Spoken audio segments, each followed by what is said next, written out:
Netflix versus Hulu. Well, Netflix, by the way, if you hadn't heard, they changed their pricing scheme. And at one point in time, they were splitting off their DVD distribution services. Well, now Reed is kind of recanted and said, oh, no. Okay, the renting thing, it's back in Netflix again. It's all in one again. But we're not changing our pricing. It's still going to cost you twice as much to get what we were giving you before. But it's all the same, still Netflix. Well, like many people, I ended up dropping the DVD renting option and stuck with just the streaming option. Even though Netflix streaming services aren't awesome, Netflix streaming is great if you want to watch, old television series online that you can't get anywhere else through Amazon Prime or Hulu. A lot of documentaries, a lot of movies, but most of them suck. That's the funny thing about all these online streaming services. The movies suck. But it's not the problem of Netflix, really. It's really the problem of the movie distribution centers and the producers. They don't want to let go of traditional strangleholds. This is the reason why the whole music industry was disruptive, and why people have kind of forced the industry to change. Versus Hulu. Hulu is kind of in trouble. I pay for Netflix streaming. I pay for Hulu streaming. It's nice to have Hulu and Netflix because some media is available on Hulu that isn't available on Netflix. I can catch up on episodes easier on Hulu.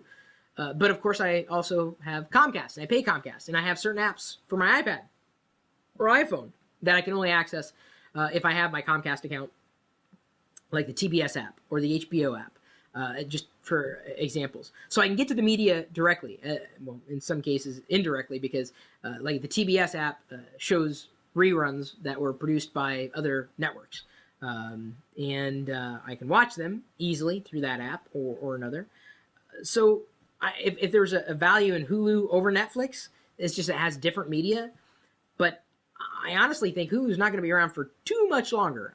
I don't know if they know what to do with it anymore, because it came along at a time where all these production studios and content producers were wanting to come together and create the end-all, be-all production center. Well, now they're all producing the media directly to consumers, at which point you wonder, well, why is Hulu even around? Hulu's kind of on its way out. I was goes as far as to say is Netflix may have hurt itself, with the pricing change, but even further hampered by the fact that it just has a lot of content it's okay. It's good content to pay for. Certainly, there's good stuff you can get on Netflix on demand. It's the convenience of it, really. And a lot of, products support Netflix, out of the box, like the PS3 or the Xbox 360, the iPad, iPhone, etc. It's really what content do you want to watch on a regular basis? Want to catch up on a lot of seasons in recent television shows, Hulu's going to be the one for you.